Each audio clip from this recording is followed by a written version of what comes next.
All right, and welcome to another episode of You Know What Bothers Me. And this week's episode of You Know What Bothers Me. You know what bothers me is tipping. And so I used to, I was I was a server bartender for about like 4 or 5 years. And it was my livelihood for a good while, for a good amount of time. And it's funny, like when you know how they get you, this is how they get you. So you'll apply for a restaurant, and what they say is like, okay, this is your base wage, right? Which is minimum, right? They won't even say minimum wage. For the most part, they go like, oh, this is your base wage, but you make tips. Ding, ding, ding, ding, ding, picture the Vegas slot machines. You make tips, and depending on where you're at in the hospitality industry, whether you're working at Chili's or whether you're working for a fine dining, like high end restaurant or something like that, that's kind of be the thing that's gonna attract you, right?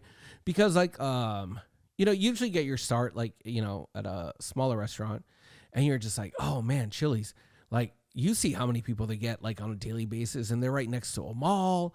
Like, okay, tips can be pretty good. And if you're working at a higher end restaurant, then for sure that those tips are really, really good. And so that's kind of how they get you, because they're like, hey, you're gonna make this thing, but in the end, you're gonna make all this crazy money off of this thing because of the business that we have. So you, as a person that gets hired there, you completely dismiss that minimum wage. You totally dismiss it. You're at that point.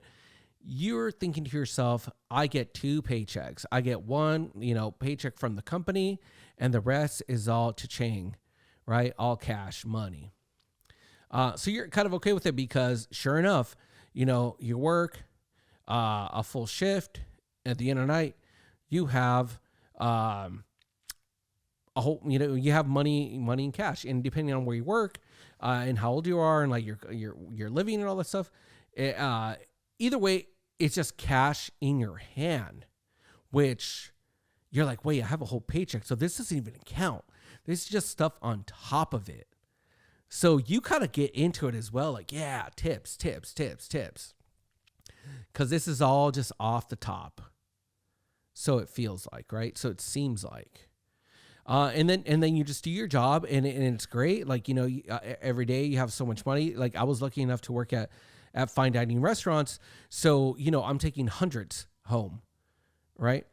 So whatever measly little paycheck I'm getting from the hourly, I could care less about. You know what I mean? That's the cocaine money. You know what I'm saying? Like, everybody gets hit, because, the restaurant industry, the one thing I want to tell you is how fucking crazy it is. It's a party house. So yeah, everybody gets that same paycheck the same day. That nobody cares about. What's going to happen is bars and fun. So it seems great. It seems great. And, and it comes to the point where you realize that that's your shit. That's where you're living off of. That when somebody doesn't tip you, you're kind of like, what the fuck? You kind of get pissed because there's obviously it's nothing that you did, Now you're just kind of like blaming it on somebody's race or something, like, oh, well, they're from this place, they're not used to tipping, da da da da da.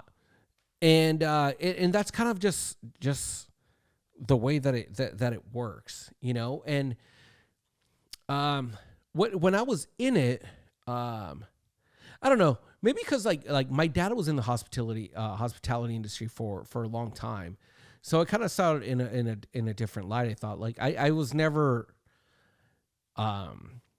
expecting tips, to be honest with you, because the way I always just felt like, for the most part, most of the restaurants that I worked in, what I was doing, I was going up to a table, being friendly, which is normal. That's what you're supposed to do.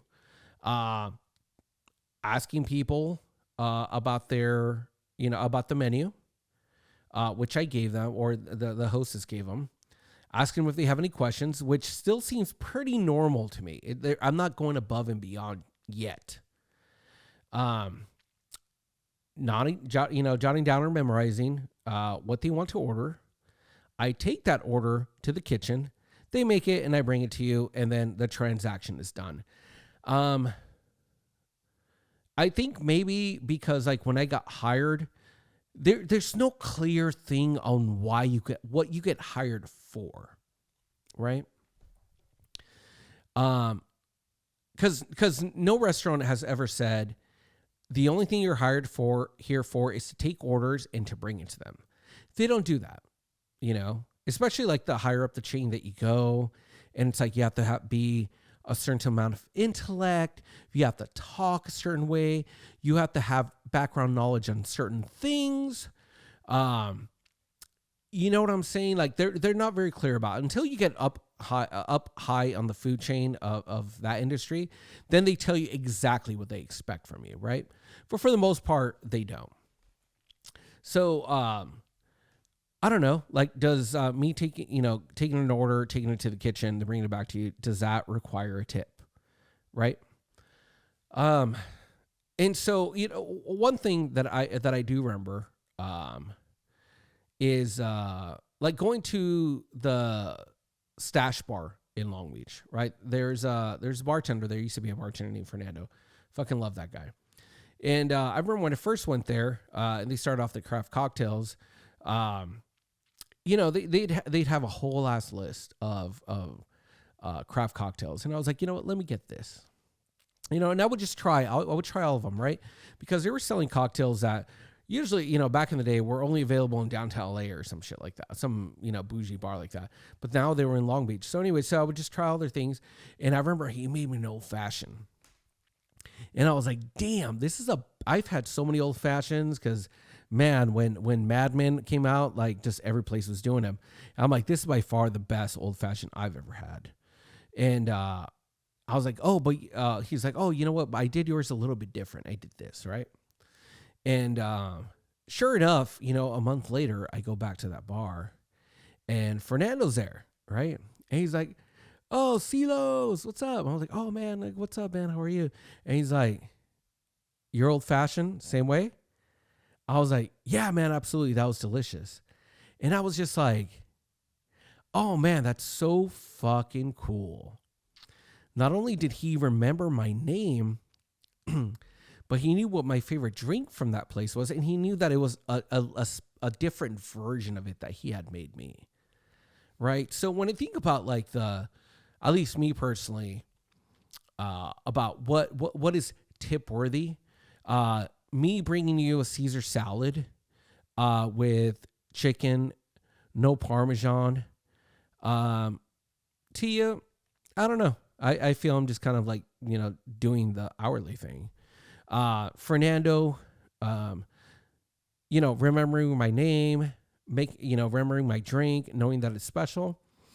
I don't know. I think that's like kind of going a little bit above and beyond, even if he did remember me and all that stuff, he didn't have to.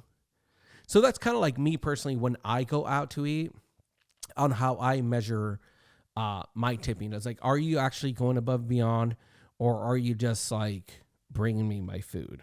Right.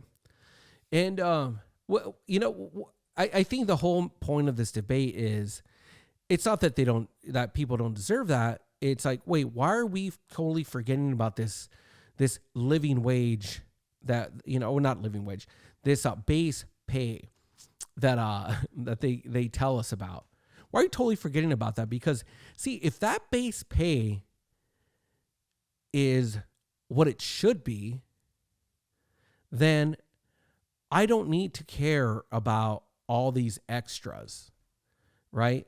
And the person eating there doesn't have to worry about paying extra to tip me for what chances are not like above and going beyond service. It's just, you're bringing my food. It's just that they feel so fucking bad that like I'm living off of this, that they don't want to not tip, right?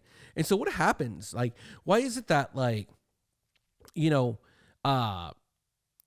like with automation coming out and and robotics taking over, like in a lot of the hospitality industries. Like I feel that's what ends up happening. It's like these people are just like, hey, we don't want to pay these people a living wage, so let's go a different route and just get rid of them. I don't know what's going on, but the whole point of this thing is like, I mean, when you go to Europe, right, or a lot of different countries where the hospitality industry, they don't they don't expect tips, except for Americans.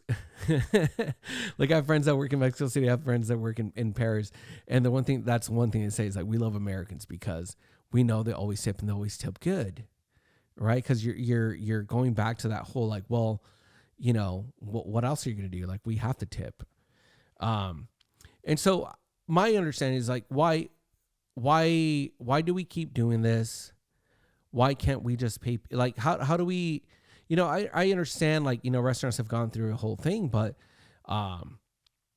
in the end, if you want a certain level of service, you kind of need to pay for it, and that goes for the restaurants.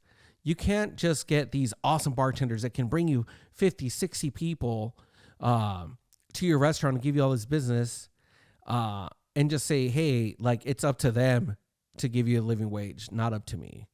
So that's the one thing we need to change. So what bothers me is the fact that we have to tip when in fact they should be already being paid a living wage. And with that, we'll go out. Cheers.